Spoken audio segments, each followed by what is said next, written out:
Bonjour, et d'abord cette information importante dont on ignore encore précisément toutes les conséquences. Le président polonais a trouvé la mort ce matin dans le crash d'un avion en Russie. On ignore encore précisément le nombre de passagers, on parle d'une centaine de victimes. Plusieurs hauts dignitaires polonais se trouvaient à bord.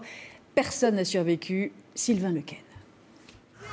L'avion s'est pulvérisé au sol dans cette forêt à 8h50 alors qu'il approchait de la piste d'atterrissage.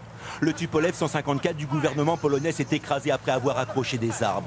Éparpillant des morceaux de carlingue, ses moteurs, sa dérive.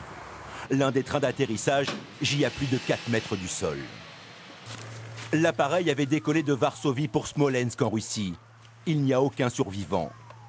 À bord de l'avion, le président polonais voyageait avec son épouse et une délégation composée de son chef d'état-major, du vice-ministre des Affaires étrangères, du gouverneur de la Banque centrale polonaise et de députés. Il partait assister aux cérémonies de Katyn en hommage aux officiers polonais tués lors du massacre perpétré il y a 70 ans par la police de Staline.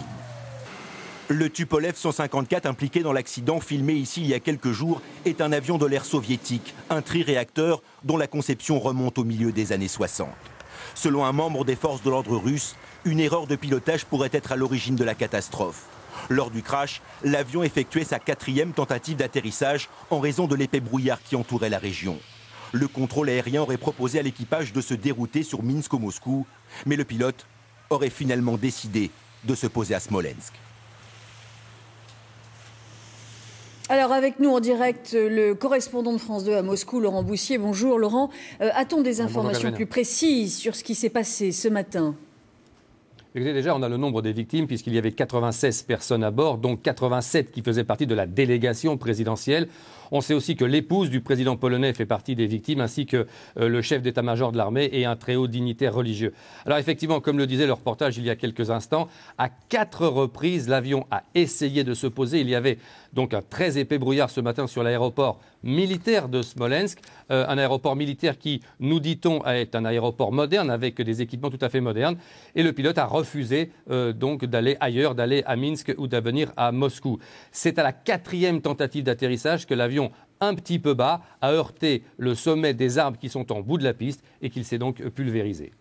Merci. J'ajoute que Moscou promet bien évidemment une enquête. Voyez à présent ces images qui nous parviennent à l'instant de Pologne. Une foule nombreuse se rassemble à Varsovie devant le palais présidentiel.